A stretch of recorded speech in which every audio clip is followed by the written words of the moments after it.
The boy noticed the cold first in the mornings, before the sun reached the valley floor. It crept up through the cabin boards and into his bones, while the sky was still gray and undecided. He would wake with his breath fogging the air above his blanket, his toes numb, his fingers stiff enough that he had to flex them slowly before he could grip anything. Outside, frost coated the grass like a thin skin of glass, and the creek below the ridge whispered under a crust of ice that grew thicker each night. His name was Elias Ward, and he was 17 years old in the autumn of 1889. The cabin sat alone on the edge of cleared land where forest pressed close on three sides. It was a narrow structure, pine logs stacked and chinked with clay and moss, the roof low and heavy with hand-split shingles. It had been built by Elias's father before illness took him the previous winter, and finished by Elias himself with hands still growing into their strength.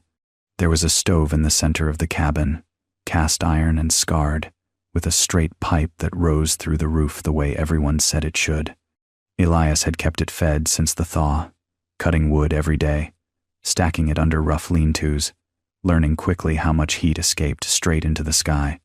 By late October, the nights sharpened. The wind slid under the cabin and pulled warmth away through the floor. Elias could feel it when he stood still too long, like the earth itself was drinking the heat from him. He noticed something else, too. The ground beneath the cabin stayed warmer than the air. When he went below to the shallow pit his father had dug years ago for storing roots, he felt it immediately. The dirt walls were cold, but not biting. The air down there held a steadiness the cabin above lacked. It didn't change as fast. It didn't rush. Elias stood in that space one morning with his lantern hanging from a nail, watching his breath barely show. Above him, the floorboards creaked as the wind passed under the house. Below, the earth remained patient.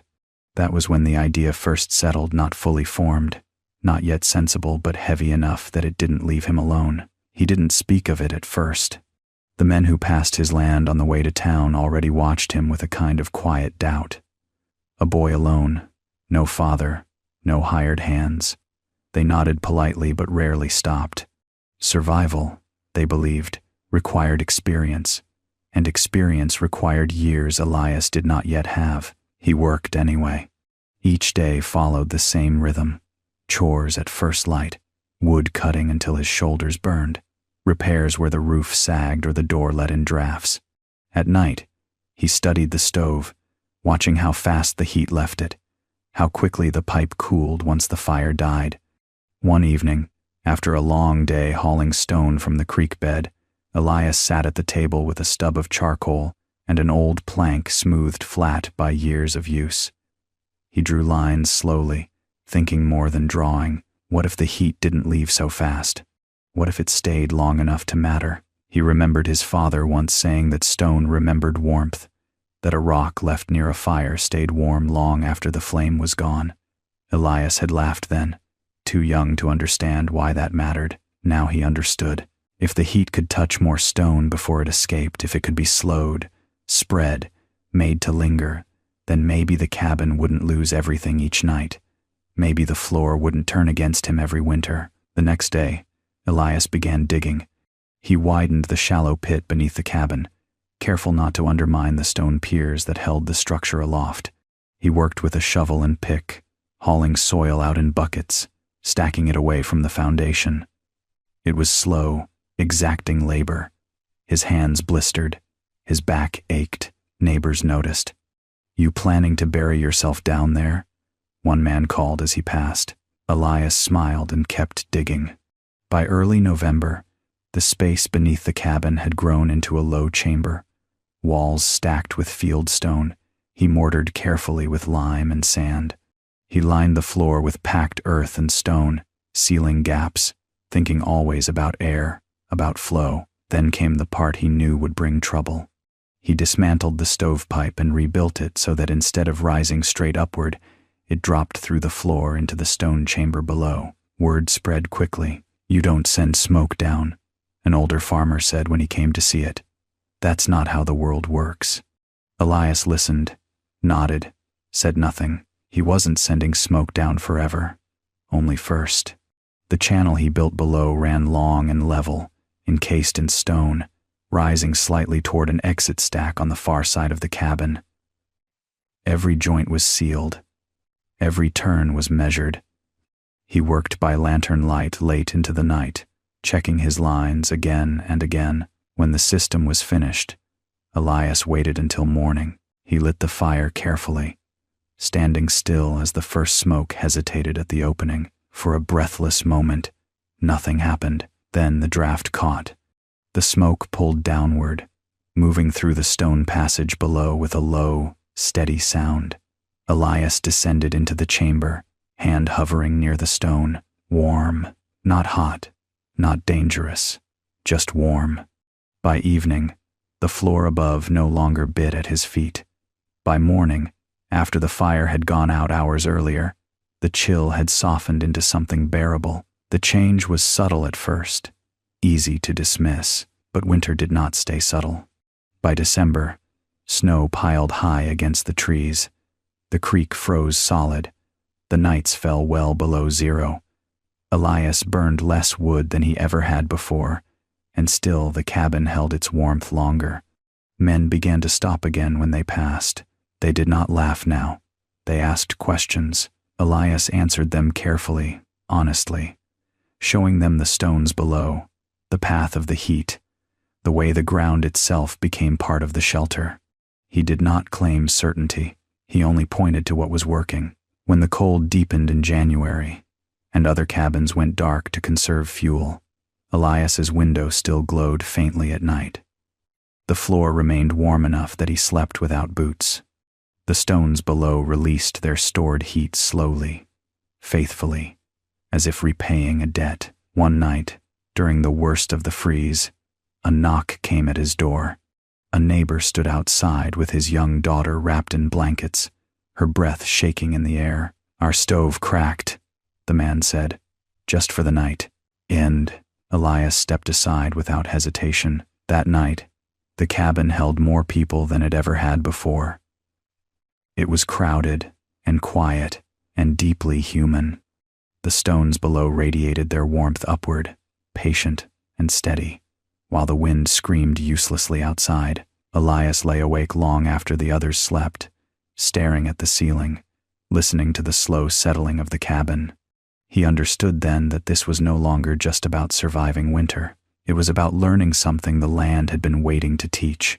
And in the cold silence before dawn, with the fire long gone and the warmth still holding, Elias knew the valley would not forget what had been built here. The valley did not wake all at once to what Elias had built. It changed the way people always did, slowly, unevenly, and with a measure of resistance that came from fear more than doubt. By mid-January, the cold had hardened into something that felt permanent. Snow no longer fell softly. It came sideways, driven by wind that worried the trees and piled drifts against doors until cabins looked half-buried, like animals hunkered down against a long siege. Paths between homesteads vanished overnight. Smoke rose straight and fast from chimneys, thin as needles, carrying heat away as quickly as it was made. Elias measured time now not by days, but by how long warmth remained after the fire went out. 8 hours, sometimes 9. He would bank the stove before bed, then wake in the dark before dawn and sit up slowly, testing the air with his breath. It still felt alive. The floor beneath his feet held a quiet warmth, not the sharp bite he remembered from winters before. When he knelt and placed his palm against the boards, he could feel the stones below doing their work, steady and patient. The first real test came when the woodpile ran low. It happened to everyone eventually. Cutting wood in deep winter was dangerous work. Trees snapped unexpectedly. Axes glanced. Hands stiffened until grip became unreliable. More than one man in the valley bore scars from winter labor that had gone wrong. Elias had planned carefully. He had stacked more wood than usual in autumn, trusting that his system would stretch it. Even so, by late January, his stacks were shrinking. Still, they shrank more slowly than anyone else's. That difference did not go unnoticed. One morning, just after a night where the temperature had fallen well below what anyone considered reasonable. Elias heard footsteps crunching through the snow toward his cabin. He opened the door to find 3 men standing there, hats pulled low, faces red from cold. They did not speak at first. They stepped inside, removed their gloves, and stood still. One of them, a man named Thomas Reed, finally broke the silence. "It's even," he said quietly. "What is?" Elias asked. "The warmth," Thomas replied. "It's even everywhere." He walked slowly across the room, away from the stove, crouched, and pressed his hand to the floor. His eyebrows lifted despite himself. "My boards are ice," he said, "right through the boots." Elias nodded. He had heard it all before now, though never from Thomas, who had been one of the louder skeptics earlier in the winter. They asked to see beneath the cabin. Elias fetched the lantern and led them down the narrow steps. The air below was dry, carrying the faint mineral smell of stone warmed and cooled again and again. The men ran their hands along the masonry, tracing the channel with their fingers, counting the cleanouts Elias had built every few feet. "You're storing it," another man said slowly. "Not just making it. That's the idea," Elias replied. The men exchanged looks. No one laughed. By the end of the week, more came. Some brought thermometers. Some brought notebooks. A few brought nothing but tired faces and quiet urgency. They asked how much wood he burned. They asked how often he cleaned the channel. They asked what would happen if the draft failed. Elias answered honestly.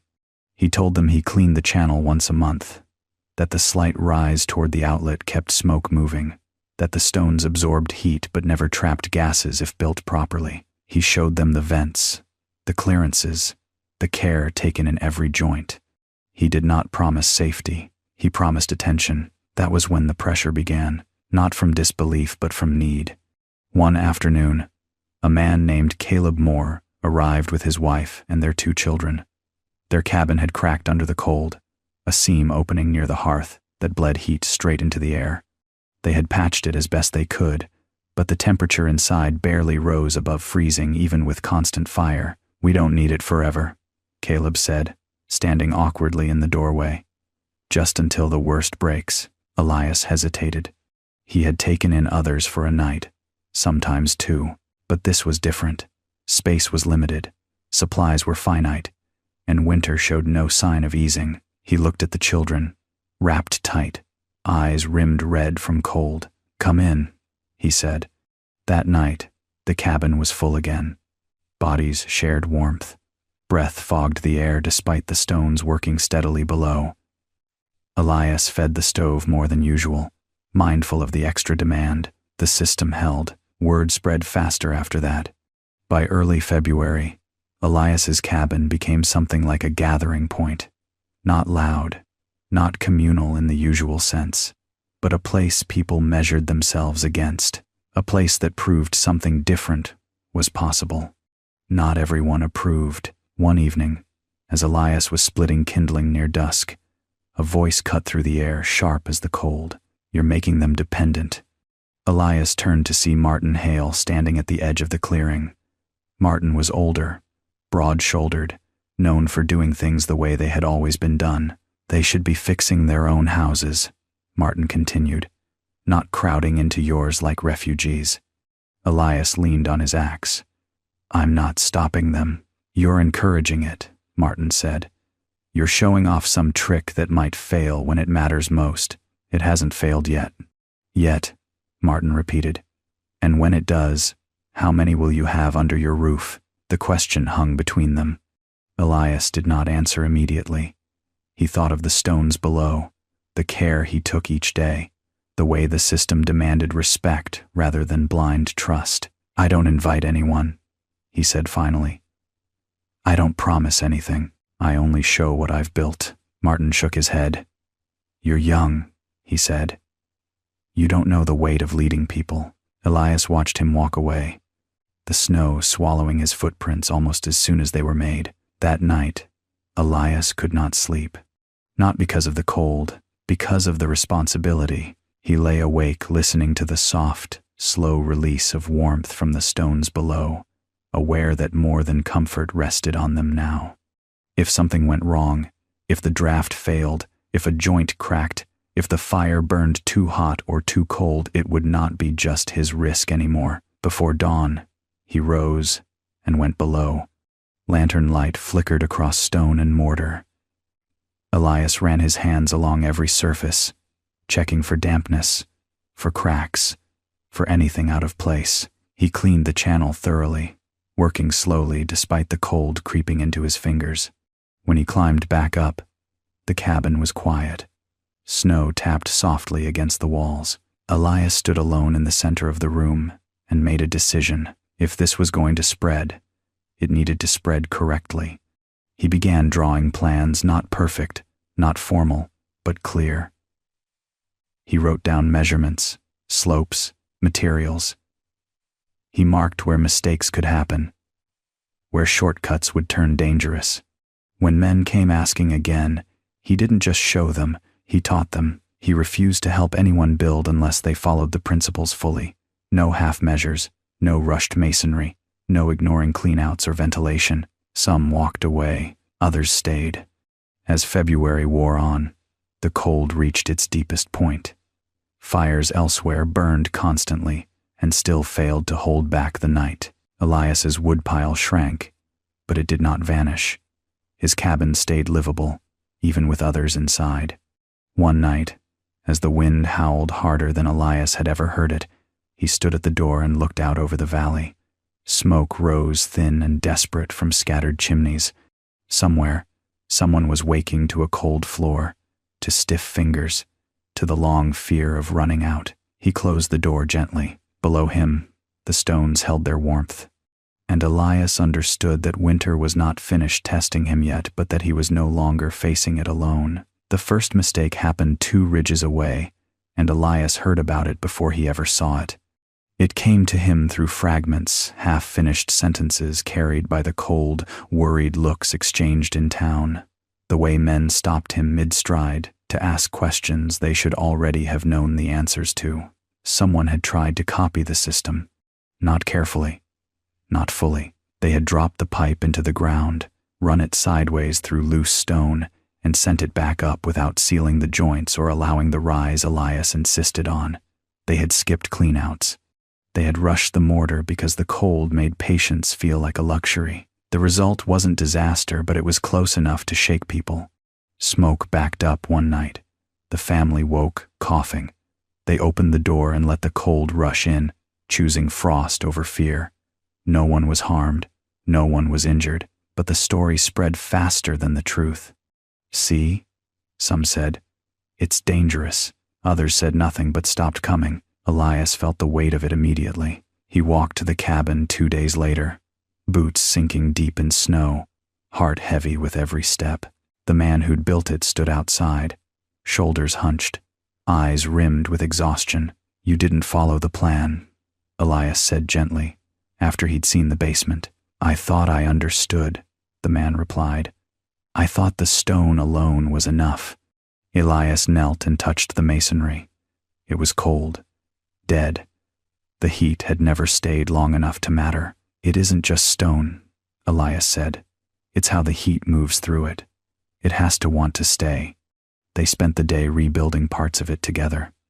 Elias showed him where the rise should be, where the joints needed sealing, how to listen for draft instead of guessing. By evening, the channel warmed properly for the first time. The cabin would recover, but the damage to trust lingered. Back home, Elias found fewer visitors, fewer questions. The valley seemed to pull back, retreating into caution just when winter demanded the opposite. The cold deepened again. February turned cruel in its last stretch. The wind came hard off the north, pushing snow through cracks no one had noticed before. Trees cracked in the night, like distant gunshots. Elias burned more wood now, compensating for the increased demand, watching his supply carefully. One morning, he woke to a stillness that felt wrong. The air in the cabin was cooler than it should have been, not freezing but wrong. Elias sat up slowly, heart tightening. He swung his legs over the bed and pressed his feet to the floor. Still warm, he exhaled, then frowned. The warmth felt thinner. He dressed quickly and went below. The lantern light revealed the problem immediately. One section of mortar had cracked, not badly, not catastrophically, but enough to allow a faint leak of cooled air into the channel. The stones around it were still warm, but the flow had changed. Elias worked without hesitation. He cleaned the area, mixed fresh mortar, sealed the joint carefully despite the cold biting at his fingers.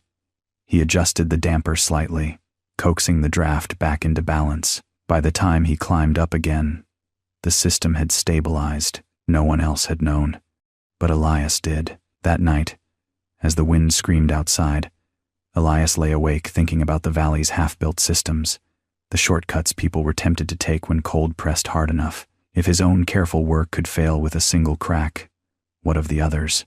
He realized then that the danger was no longer skepticism. It was confidence without understanding. The next day, Elias did something that surprised everyone, including himself. He went to town. He stood in the small gathering space near the general store, snow melting off his boots, and asked for attention.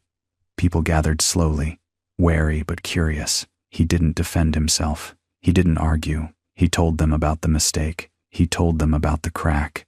He told them that what he'd built worked, but only if treated with respect. That heat could be guided, but not forced. That stone could store warmth, but only if the path was right. "This isn't a trick," Elias said quietly.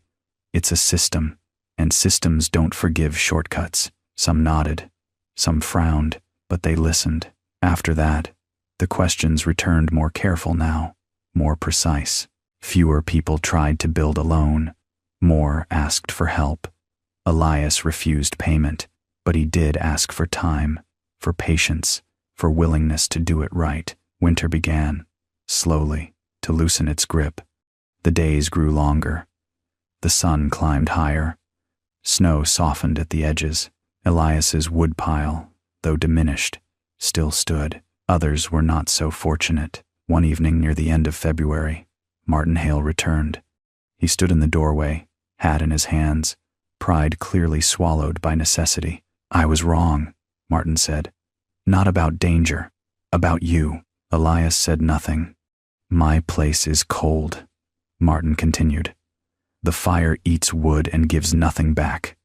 I won't make it through another winter like this." Elias studied him for a long moment. "Then we'll build it properly," he said.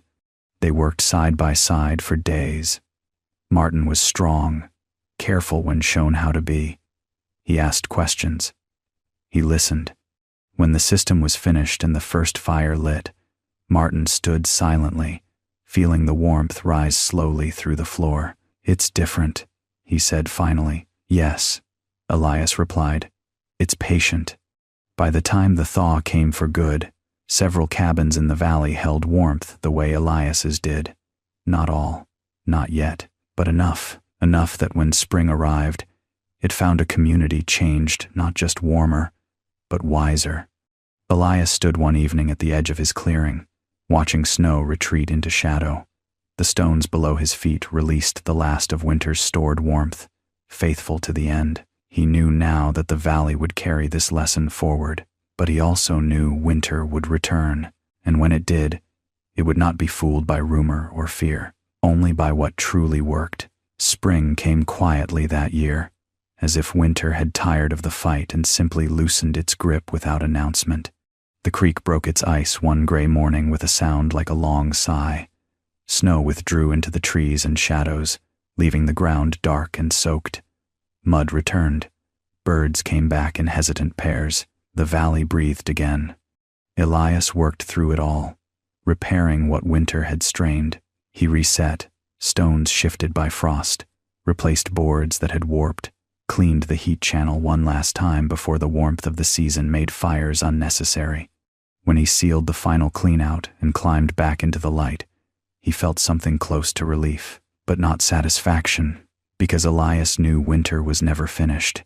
It only rested. That summer, the valley built.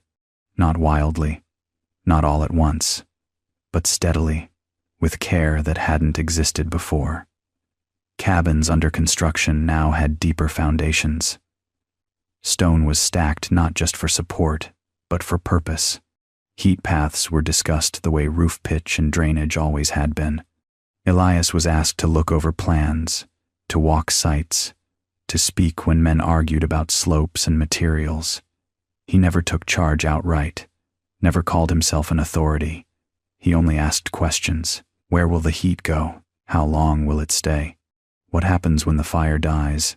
By autumn, those questions belonged to everyone. When the leaves turned and fell, Elias stacked wood again, less than he used to, but more than he strictly needed. Old habits didn't vanish overnight.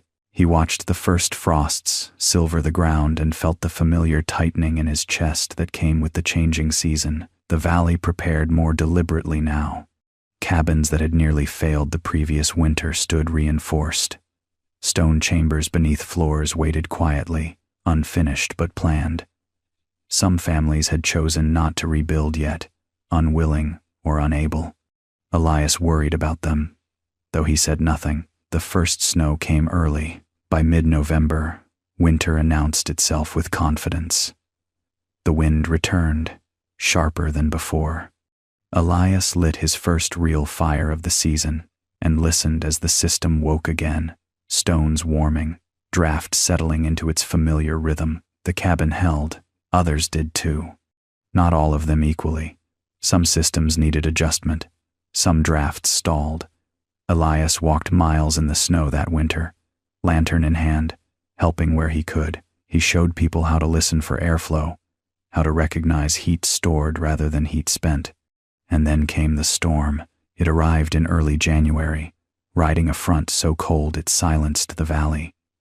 Snow fell without pause for 3 days. Wind tore at roofs and filled every hollow. Paths vanished. Cabins disappeared into white mounds that barely suggested human presence. Temperatures fell lower than anyone remembered. This was the winter Elias had feared not because of his own shelter, but because of everyone else's. He spent the first night listening to the wind and feeling the stones beneath his feet do their work. The second night, he slept in his clothes. On the third morning, a knock came at the door. It was Thomas Reed, his face raw with cold, eyes wide with urgency. His system had held, mostly, but his neighbors had not. The fire drew poorly. Smoke threatened to back up. They needed help. Elias didn't hesitate. They moved from cabin to cabin. Elias, adjusting dampers, resealing joints, showing hands numb with cold, how to clear channels properly without letting heat escape. Some systems worked immediately. Others needed patience, small changes, careful listening. In one cabin, a family huddled near a stove that burned constantly but gave little back. The floor was cold. The walls wept frost. Elias knelt and pressed his hand to the stone beneath a poorly built channel.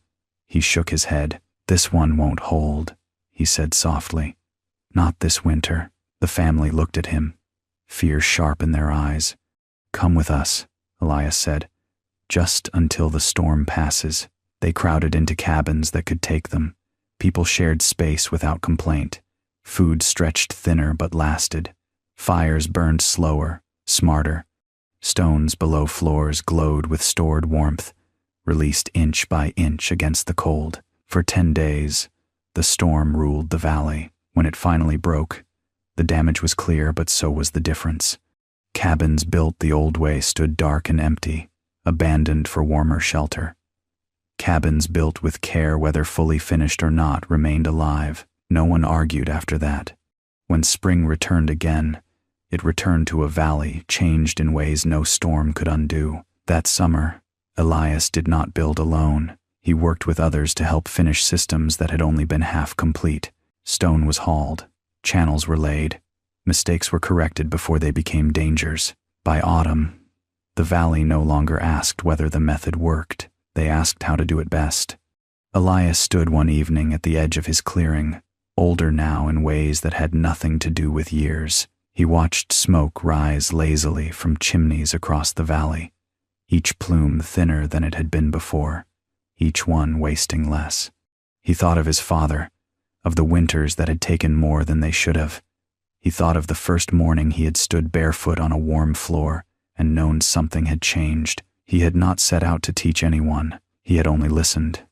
To stone, to ground, to the way heat moved when allowed to do so naturally.